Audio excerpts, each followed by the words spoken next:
What's up, everybody, and welcome to the Homeless Landlord, episode 4. This podcast is about me, a traveling landlord who's full time trying to get to every country on earth. And this is actually my first episode being recorded overseas.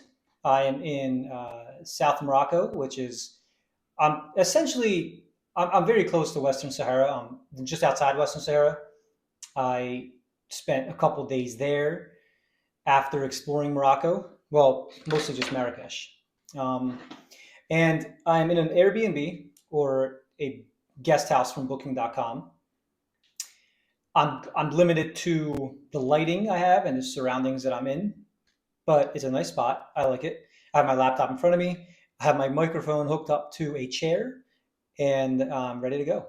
So, 1 week in, and Morocco is a beautiful country, amazing people, very affordable for Americans, as is most of the world, definitely most of Africa. The first day I was there, I mostly just explored Marrakesh. I went to the gardens and Bahia Palace, which are the top two most visited sites in Marrakesh. The rest of the city is mostly very much filled with vendors. There's markets, the Medina Market, I believe it's called, with tons of vendors. And they sell everything from food to clothing to souvenirs to anything you need. A lot of the locals, I think, go there too. Don't quote me on that. And one of the days I was supposed to go on a tour out to the Uzud waterfalls, which I believe are in the High Atlas Mountains. And my tour guide just completely ghosted me, sort of like many of your first dates on Tinder. And it kind of sucked because I went into the city and I tried to book another tour and nothing. It was too late in the day. It bummed me out. I waited an hour. The guy never answered the phone call, and stuff like that happens when you're traveling, especially to places like things like this. They're not super common, especially because they want you to. I didn't pay the guy. You pay them afterwards, obviously, unless you book it online. I didn't book this one online. I booked it while I was actually at the market. I was at the market and I walked by a couple different tour guide booths, chose one at random. The price was amazing. They all are amazing for, once again, for Americans, equivalent to 20 US dollars, and you had 13 hours that you were going to spend. And all the tour guides were offering at the same price range. But yeah, 13 hours, and that included, again, the waterfalls, a boat tour somewhere, and I don't know, something else, some other city. But it didn't happen. So that was sort of a waste of a day, although I did find a casino and I played in a poker tournament because I do like to play poker only in tournaments, only tournament style, and like a couple times a year, maybe like 4 or 5 times a year. And it was a lot of fun. It was good times. Did not win, but yeah, Marrakesh. You can definitely be a nomad traveler in Marrakesh. I was taking the local bus everywhere. Local bus, I believe, is called Asla or Alsa, and from a lot of the blogs I read online, they highly recommend taking the exact change, but because they don't have change on a lot of times the bus drivers don't have change. I didn't have that experience. Anytime I paid, I didn't have exact change and I always got change. But there are no cards that you need to buy. They don't accept credit cards. You just pay cash. And you get around for dirt cheap. We're talking 40 cents a ride, maybe. I think. Yeah, it's four dirhams. Or yeah, 4 Moroccan dirhams. Or is it 40 dirhams, which is equivalent to no, it's four. Yeah, 4 dirhams, which is 40 cents. Yeah, so we use that to get around, and we also use an app called InDrive. So this is kind of interesting. InDrive is technically not legal in Morocco. Now, this is my first country in Africa, so I don't know how many other countries have InDrive, but the I can it's practically a carbon copy of what happened with Uber when they first came around in the U.S. and they were going to different cities. A lot of times they were operating illegally because obviously the taxi drivers and the city a lot of times work together. You get the taxi driver emblems from the city, so therefore the taxi drivers' jobs are at risk and they're going to make less money when Uber came in. So a lot of the cities were banning Uber. I remember in my city of Philly, it was actually banned for a little in the beginning for a while, and Uber drivers had to kind of work around the system, and they they kind of call you in advance if you were near the airport because they were trying to avoid any legal problems with the police. So InDrive is practically the Uber of Morocco in terms of them going through the same exact thing. So InDrive drivers will not they'll try to avoid the police, and they want you to sit in the front and act like you're a friend. They don't want you to look like you're being picked up. You got to kind of like, sometimes they'll drop you off someplace that's a little short of the destination, but you're paying approximately 25 to 45 dirhams per ride, which is like $2.50 to like $5. It's like $2 to $5 per ride in the city. I think the taxis are double, so taxis are still very cheap for an American, probably for obviously for Europeans as well. But if you want to go even cheaper, if you're watching every dollar, which I try to do, just because why not? It's almost like if you give me two apples and they're identical, and apples are actually a bad example because then you could bring in the example of the Garden of Eden, and then it's like morally terrible. But forget that. Let's just say you gave me two. I don't know. You gave me two bottles of Coke. I can't come up with a great example, but if you gave me two of these same exact things, and one of them is like sort of illegal but not illegal, like you're involved in, all right, you're not necessarily breaking laws, but you're doing something that's frowned upon because you're still helping the in-drive driver. If two things are identical, then I'm going to take the one that's cheaper unless I'm actually harming somebody. I don't know. That's just how I am as a nomad traveler. That's how you should be as well. Um, yeah, and it's not sketchy. Like, the drivers are super friendly, and hopefully they'll be legal one day. Maybe not. Hopefully, because maybe that'll hurt the taxi drivers. But yeah, again, Uber and InDrive, I see as the same thing. Let me just make sure my mic is still on. Good, it's on, because my other mic actually died before I started recording. See, I wrote some notes here. Oh, I also wrote something in here about tagine and tangia. They're two different foods. I think I've only had tagine. I haven't had tangia yet, which is interesting because I believe Tangier is from Marrakesh, not from Tangier, which is a city in North Morocco. There's Tangier, there's Tangia, there's tagine. They're all different things. According to one Moroccan, tangine has nothing to do with Tangier. I don't know if that's true. It could be true, but I had tagine. I had lemon chicken tagine. Very good. It was in a bowl with olives and broth, and then they served bread on the side with salsa. It was really good. And then I had fish tagine. I mean, the plate was insane. It was like you could feed four easily with this plate, and I ate about half of it. I'm gonna eat the other half tonight, happily. I will easily eat for two when I'm traveling. Um, yeah, so according to a quick Google search, and it's actually pulled from Atlas Obscura, which is one of my favorite sites to use while traveling. It says, like Moroccan tagine, tangia is both a dish and its vessel. Okay, so the vessel is probably that cone-shaped, iconic ceramic thing that we all know from Morocco. I believe that's probably that's probably the vessel. While tagine is cooked over charcoal or a wood fire, tangia relies on the low heat of smoldering ashes. Okay, so they're cooked on two different. There are two different preparation methods for the way they cook, which is interesting. I didn't know that. I mean, I've always loved food. My favorite form of food has always been cooked directly on fire.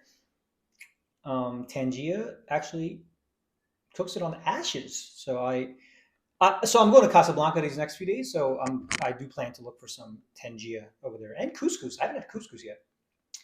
So yeah, Marrakesh has been pretty cool. It's my 60th country, and um, yeah, and now I've driven down here to the Western Sahara. So the Western Sahara is a disputed territory that used to be governed by Spain, and Spain is just north of Morocco, right past to the Strait of Gibraltar. So they almost touch Morocco and so the north of Morocco and the south of Spain practically touch. They're separated by the Strait of Gibraltar. So if you've heard of Gibraltar, the Rock of Gibraltar, that's technically owned by the UK. It's just the very southern tip. So technically, when you're crossing into Morocco, I believe you're leaving. Like if there's a ferry, I believe that runs from Gibraltar to Tangier. So technically, you're leaving from the UK into Morocco. Ain't that some shit? Sorry about that.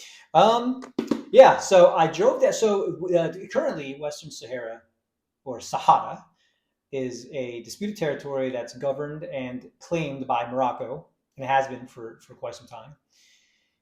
And nobody really argues it, I don't think. So I rented a car from Marrakesh, and if I can, first of all, renting cars is always a risk overseas because of so many things. I can't tell you how many times I've gotten tickets months after I've returned the car and I'm home and I got a ticket in the not in the mail. Well, no, once I got it in the mail. So once they shipped, I forget where that was from. They actually shipped the ticket overseas, and then once or twice I've gotten an email from the car rental place with the copy of the ticket. It's super annoying. The speed limit in the U.S. is usually not the speed. It's more of a suggestion in a lot of places. Cops don't really mess with you, depending on where you are, until you're going like maybe 15, sometimes 20 over, maybe 10, depending on the area. Overseas, it's not really like that. You should really stay within the speed limit. And the crazy thing is, it's even slower because everything's by kilometer, and a lot of times a kilometer, like it can be, like I'm in an open road on the desert, and the maximum speed limit's 100. We're talking miles and miles and miles of straight roads with nothing, and 100 kilometers is the limit. That's 62 miles per hour. It's not that fast, and so definitely do the speed limit. And by the way, I don't know. I hope the audio sounds okay. So if there's an echo, it's again, I'm limited to the places I'm at.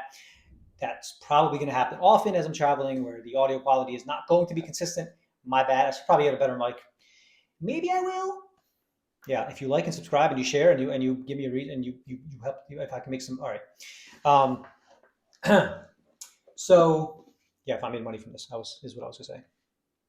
In case you were wondering, renting a car, you always got to stay within the speed limit, and you have to be aware of police. So police operate differently in different places, but in this particular stretch between Morocco and Western Sahara, they have police checkpoints everywhere. I must have ran across like 20 of them. So what you have to do is you have to slow down as you're approaching the checkpoint, and you may or may not be asked to pull over. And honestly, the cops are like mad friendly in Morocco, like super chill. So on the way down, it was like a 10-hour drive. I only got stopped or asked to stop twice along those checkpoints, and both times I think they were more just curious about. I mean, obviously, so they asked for your paperwork and your driver's license, make sure the car is legit, make sure you're driving legally. And I think that at that point they were just like curious, like, hey, what's up, man? You're an American driving down here. So nobody really grilled me. It wasn't that bad. Like I've had some worse experiences in Latin America with renting cars and cops. But yeah, so I might have a little bit of PTSD from that. But again, it's not like that here. And this is really the only place I plan to rent a car in quite some time, and that's because of the way I originally booked the ticket for Morocco and then Mauritania, and I had a few extra days in the middle, and I was like, well, why not? Why not go to Western Sahara and visit the disputed territory, which I'm counting as an independent country because there are, according to some metrics, there are 197 official countries, which differentiate from the 195 and the 193. So if we're going for the max, if we're going for 197, that means having to go to Western Sahara. And yeah, the most popular place is actually a place called Dakhla, which is a beach town. But it was way too far south for me to go. It was an extra like 600 kilometers, and I was already driving 1,000 kilometers from Marrakesh. So I drove 8 hours one day, stayed at this place I'm at now, and from here it's another 2 hours. So I drove into Laayoune, which is the capital of Western Sahara. I spent the day there, and then I drove 2 hours back here today. I'm resting here again today, and then heading back to drop off the rental car. So I'm looking forward to another 9 hours in the desert being asked to stop by police over and over and over again. Can't wait for that. But yeah, they're super, they're friendly. They don't have an agenda. Like I'm telling you, you never really know when you're getting pulled over in a foreign country, especially here in the middle of the desert. Like I'm talking again, miles and miles of just nothingness. It's just desert. Now the road is well paved, very well paved, maintained, very easy to get to. There's one main road. I think there's two. There might be two, but there's one main one everyone takes, the N1 it's called. And you're sort of at certain points you're driving along the coast, which is the Atlantic Ocean. It was pretty cool to see the Atlantic Ocean from the other side because I'm obviously from Philadelphia. I'm a couple hours away from the Jersey Shore, so it was cool seeing it from the other side. And it was also cool seeing the desert meet the ocean. Now, we're used to the beach meeting the ocean, so is it really any different? It's all sand and water next to each other. I don't know. I didn't create the earth. I just walk on it. Yeah. Sometimes I ride bikes. Sometimes I drive through police checkpoints.